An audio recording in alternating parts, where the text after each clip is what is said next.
Urhobo riso mara emu ye Urhobo kawa jiru echichi chigbi awaide pasa evie mu yoto awani obaro emu na oda di ran ocho e ma wewe o taro emu Urhobo ya o che evie yoto gba kiro le na Urhobado isi agware ya ologun ikebeide ocho yo wa o se aware na wa wore na ma we ran na ewi oto udiero isi obonoko wa eje wa kya oburu ha we ware yo ko me water me mi jivio na vi yo isi agware wewe wo be kya romo ku obiji se devai kwoti yin uke onogbo ovaru oroko eto yo baba rere kekebe wa we okekebe o se me ogwidivi govi otoko ya ba ka se oboware abaire yore ko me water eri bi ada abere we are atene onajecho mi agware Obrara damo kurena ojichewo Obrara damo kurena ojichewo Obrara damo kurena ojichewo Anoira Obrara damo kurena ojichewo Obrara damo kurena ojichewo Yanu malerio Obrara damo kurena ojichewo Obrara damo kurena ojichewo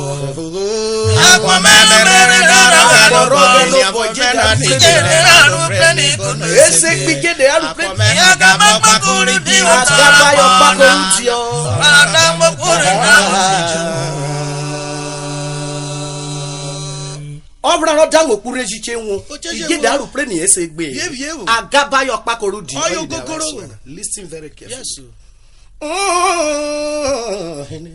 Obra no dango kure na ojichewo Wasato of your day one. Yes, so Ranadamo Purina, Ojichewo. When you go around Damo Purina, Ojichewo. But with Ranadamo Purina, enter the beating for me now. Ranadamo Purina, Ojichewo. Ranadamo Purina, Ojichewo.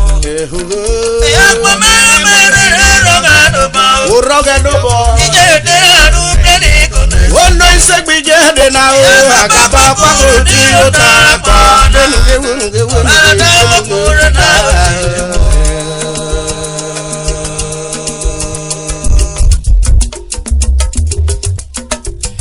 Kemu worldwide wrote Akona.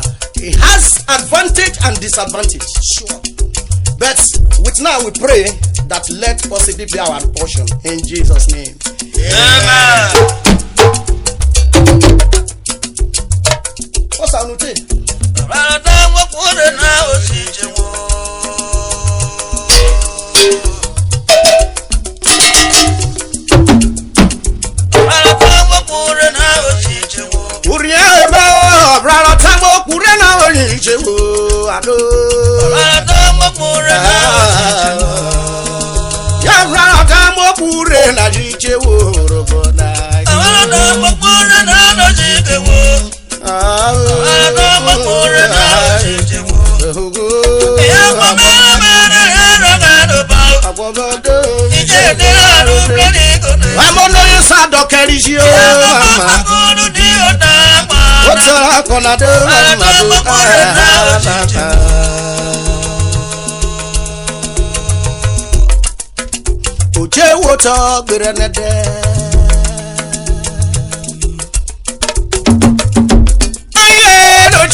mi wá o. Ẹ̀dá kẹ́fọ́ ó ṣe wò tán.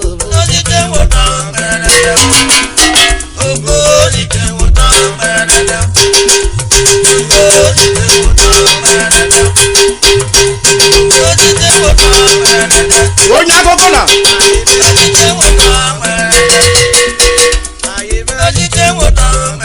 Wẹ́nu gbé òkú olóyè nínú o. Ẹ̀dá kẹ́fọ́ ó ṣe wò tán. Ọ̀rọ̀ ara dáhùn kúrò náà.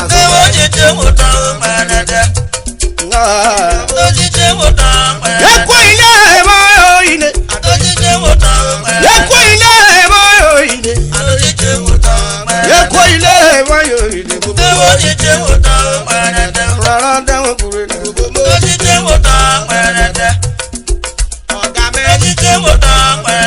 Ekperu olùrẹ́ ló bèbè. Ìwọ́kẹ́ náà ká fi olóògbé jìnnà àṣà. Ìrẹ̀lẹ̀. Ìdè nínú mi yẹ̀rù o. Oyinbo. Ayọ̀lọ́rọ̀gùn. Ọ̀rọ̀ ara dáhùn kúrò náà. Kẹ́díẹ́ wọ́n mọ̀ máa wẹ̀ rí ọ. Wọ́n rò ló kiri náà o. Lẹ́yìn bí ìjẹ́ wò tán. Òbòrò máa mú un. Yóò ti ẹ̀kọ́ yàrá o. Dọ́ndọ̀ máa mọ̀ náà bí ní o. Yàrá dọ́kẹ́tọ̀ ẹ̀yọ́rọ̀ ẹ̀. Ìjẹ́ wò tán.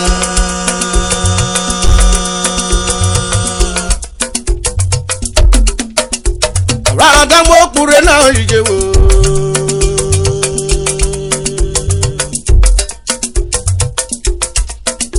Rárá dámọ́ òkúrẹ́ náà ìjẹ́ wò. Anọ́rẹ́ra o.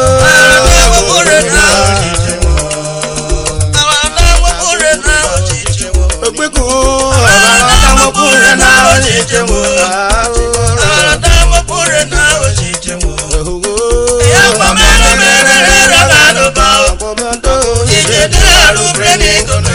Wọ́n ló ń ṣe kọ́nà náà bàbá pàrọ̀ ní ọ̀tara kọ́nà.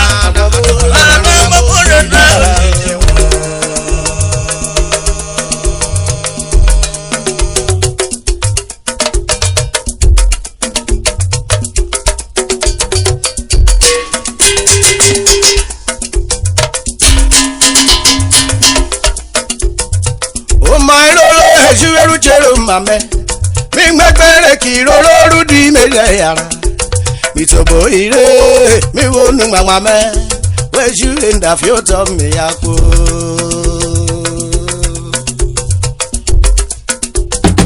Màá fọ́ yẹ̀rọ náà wà dédé abẹ́kẹ́. Na wow express ticket to London. Ǹjẹ́ màá yẹ rọrùn ẹ̀ṣú ẹrú jẹ́rọ màmẹ́. Mi gbẹ́gbẹ́rẹ́ kì í rọrùn di méjì pé kì í ná. Mi tòbó ire mi wo nu màmá mẹ́ o. Wẹ́jú ìdàfí ó tọ́ mi yá kó. Yóò gbọ́dọ̀ máa múrun kan yé máa ń rọrùn. Òtúrú gbọ́dọ̀ máa wà wà rọrùn. Mama mi yẹ̀rọ ìgbìmọ̀ jọ màmá. Mo pèrè kí n rọrùn ní mi jẹ́ yàrá. Ọyẹ méjì àpè kí náà ó rọrùn. Ìrònú màmá mi kò mẹ́jú mẹ́ta fi ń tà.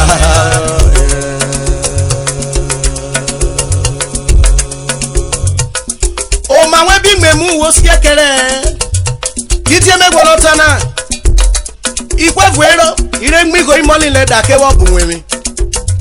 Igo ìtẹ́nà ti kwárẹ̀ oréré àbẹ́sàkútìrẹ̀sì káìtà di mọ́lìlẹ̀ dàkú rẹ̀ bò. Ọdí ẹ̀bò emírànmí náà kiri eré rẹ̀. Òbò ètèwó ma. Mama mi rọrùn ní mi rújọ màmá. Ìgbẹ́ pèrè kí n rọrùn ní mi jẹ́ yàrá. Nítorí kí n rẹ̀ mi wọ́n nu màmá mẹ́. Mẹ́jú mẹ́ta fi ń tọ́ mi yá kó.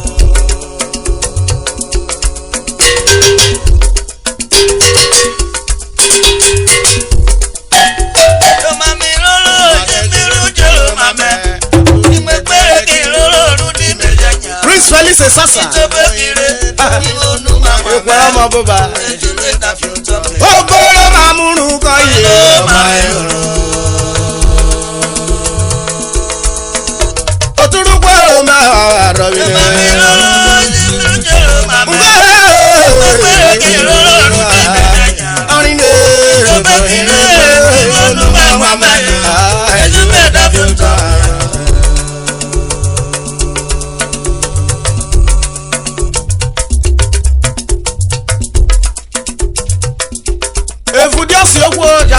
baro. Imenungo gadede wori obara iforewe kasadi obo. Miru chero mame o Juvevwo. Arile miru chero mame na Juvevwo. Miru chero mame sarudu men nagbae. Miru chero mame Juvevwo. Miru chero mame, miru chero mame. Miru chero mame Juvevwo. Joy, mama, joy, mama, joy, mama. Miru chero mame Joy, mama, joy, mama, joy, mama. Miru chero mame Juvevwo. One day, me yara gbe banki mi re mo mi go je me sapua. Miru chero mame Juvevwo. Ibanki dari iwe mi wori o ke ma fo yin woru e. Miru chero mame Juvevwo. Ya saro ma grote ka ya we ku ya. Miru chero mame Juvevwo. Oh, ga ododo. Miru chero mame Juvevwo. Miru je mama o, miru je mama. Miru chero mame Juvevwo. E kari kwa fuera, ikwale se provision ye. Miru chero mame Juvevwo. E ki are twajo aye mejejo. Miru chero mame Juvevwo. Ayi de letire ni provision ye mejaje. Miru chero mame Juvevwo. Ayo mo si provision ni, aye si gari. Miru chero mame Juvevwo. Egbe na gbe neje gbe na ogidoma. Abemligo ma. Miru chero mame Juvevwo. O karuru emu China o, ayi de letire. Miru chero mame Juvevwo. Ayi de letire, we raka ayi. Miru chero mame Juvevwo. Yanu we me ipoku we boko wa diere da. Miru chero mame Juvevwo. Boro ma we muru ko yun wo we ya. Miru chero mame Juvevwo. Miru chero mame Juvevwo. Miru chero mame Juvevwo. Welugo wo mi gori money leda. Miru chero mame Juvevwo. Wo mi gori money leda wo do koro to mo. Miru chero mame Juvevwo. Wo koro to ro wo dere odara wo ko ni go ma. Miru chero mame Juvevwo. Koro to ro wo dere kore kiri o. Miru chero mame Juvevwo. Ko to ru rie o va ko inoja o. Miru chero mame Juvevwo. Yo tare awa gba. Miru chero mame Juvevwo. Donde mama na bi mi. Miru chero mame Juvevwo. Ìyàwó náà bó parẹ́ ká o mi fún ọ̀nà ẹ̀tì náà ló. Miru chero mame Juvevwo.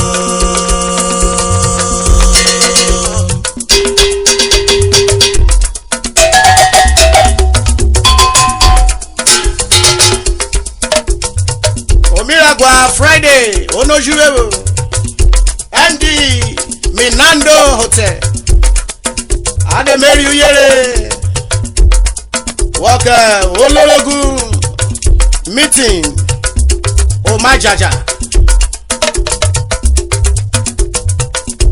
Dia mirigo folomu kingdom Oye kawa Wekobi Rokecha Minani mi yeru wemeje o maba Yeah, why there? Why there? Hey, why there? Why there? Hey, why there? Hey, why there? Hey, why there? Hey, why there? Hey, why there? Hey, kire me choro. Erere nuro. Hey, mori mi ya. Erere nuro. Hey, why there? Hey, why there? Hey, why there? Hey, why there?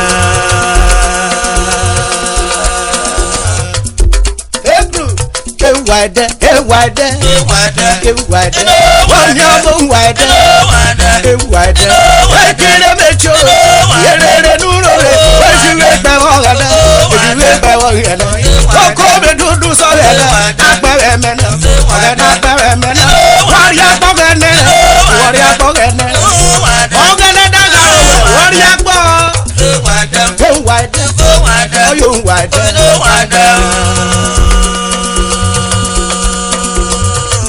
see what do.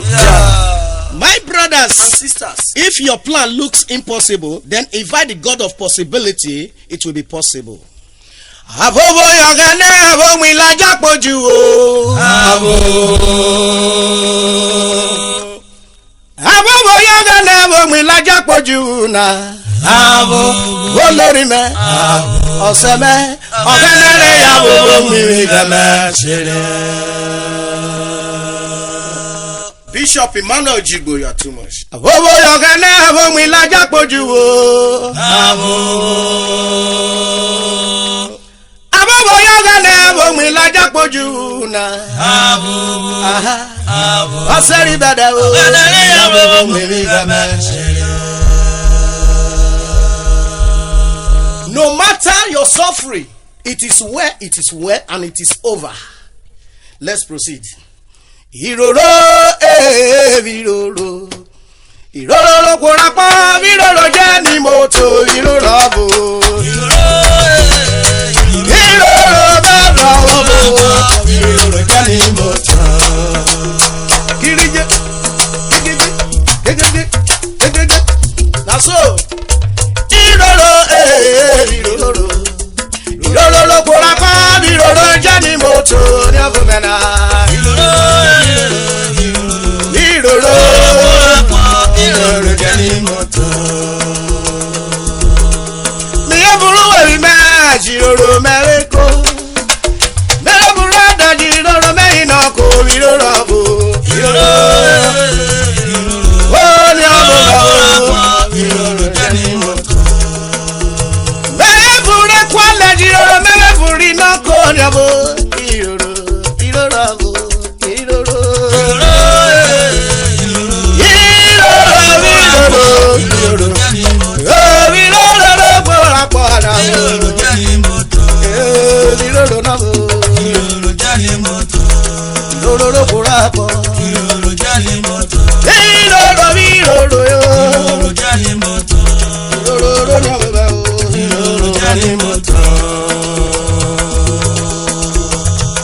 If God sends you message, please deliver it for a good purpose. Never share. Moses you weary. No way much that they will okay. Moses yet fake yota, but at the end, are wherever you. Imoniri Chrissy. Oh, I to be one. Imoniri Barry. Oh, I can't remember. Imoniri Chrissy. Oh, I to be one. Imoniri Barry. Oh, I can't remember. Okay, Buroteri. Okay, data. Okay, Moses.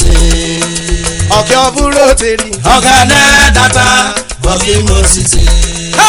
No way more Israeli. Nebu weri koye. Buweri la robo. Rebe shibe koye. Na bebe koye. Wasule rojiro.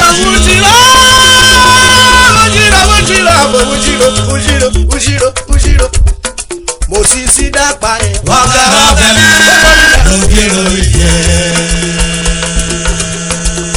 More Israeli na. Ayi be mo bore. Ayi wa buweri re. Waka wera gane. Listen. Kirige.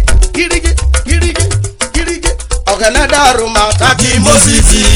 Never Juvevwo. Leri gwona no we. Emu beburaye. Ayi wa buweri na. Waka wera gane.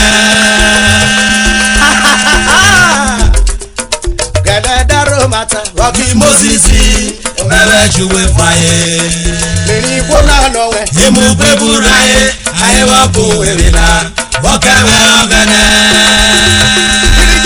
Kirige Mosisi Wafwaye Ayedano Nuwevira Kana Umadame Rogane Ode Blubakaye Emu Esire Jobi Ubaro Ari bedi bede Eburu bieraye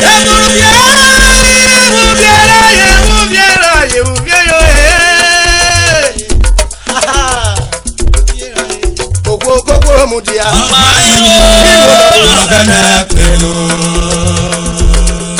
Ito yogane jewa Apora ipelu eburu bieraye Kubaro ari bedi bede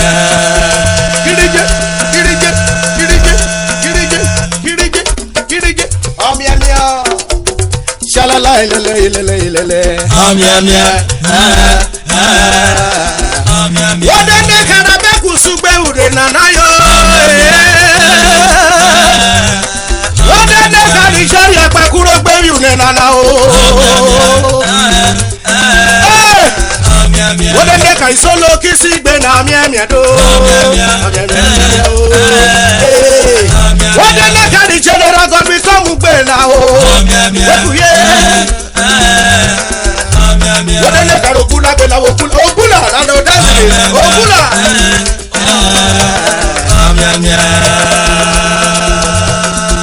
Arobayara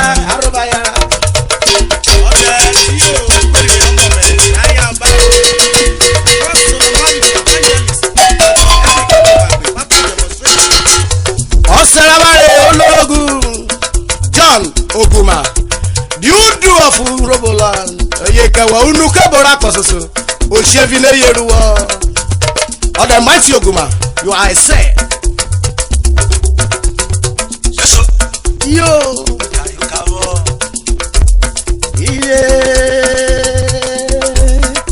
Imoniri Chrissy Owawako biro Inyambore bare Owawako gome Okiaburo teri Ogane data Oki Mosisi Nofwe mori Israeli Ebuwewi koye Buwewi regamu Ede shikwe koye Baba kwewe koye Sulere jiro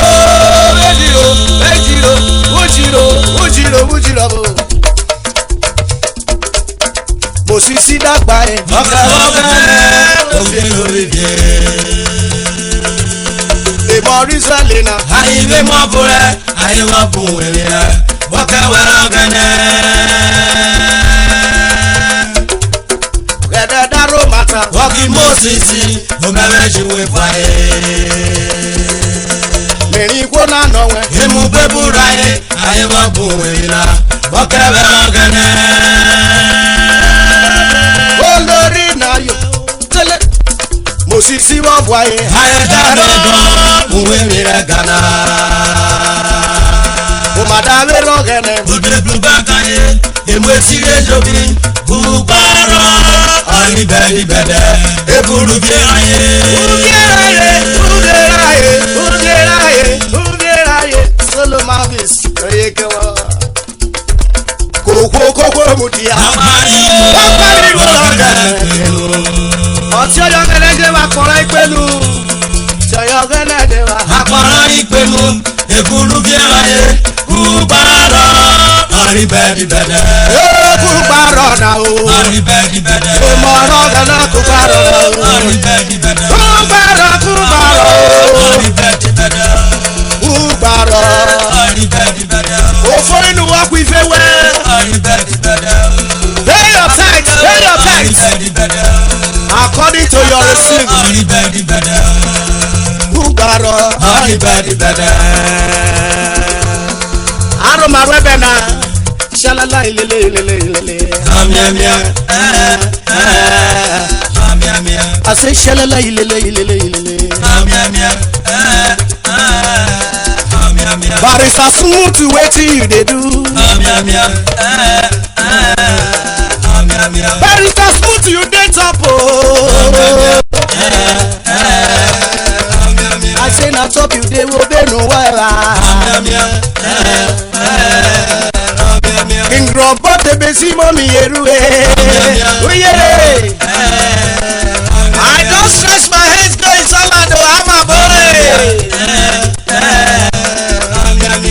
I say Paramana where you dey I say engineer na where you dey Engineer Kene where you dey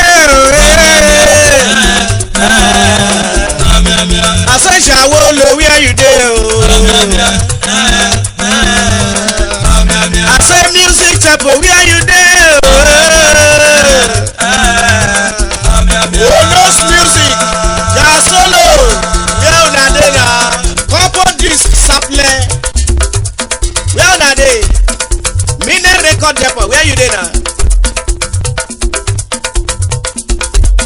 Sunday Obejeko, Managing Director of Alpha Video Production. Amuyere Gereka, Ojenabo. Oyugbeya Philip Atiku, Oyeko Wawawado. Olorogu Okuriri, Barista. P.O. Wanogo. Ejengegege. Hey, Comrade Charles Ugoware, Chairman of Ekibo Youth Community. Omiragwa Kelly, Edewo. Keno Hotel Ugara. Olorogu Gosam Obashemibe. Oserimo, the Omimiri $1 of the universe. Oye, come on of you. Show promoter, Mike Ikwe, alias Osha. All the million drivers in no bank, you'll be all tanker drivers. Osha send a good greeting to you all. May your days belong in Jesus' name. Amen.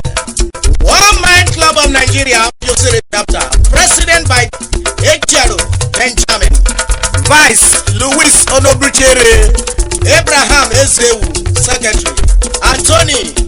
Amen. You are blessed as a treasurer.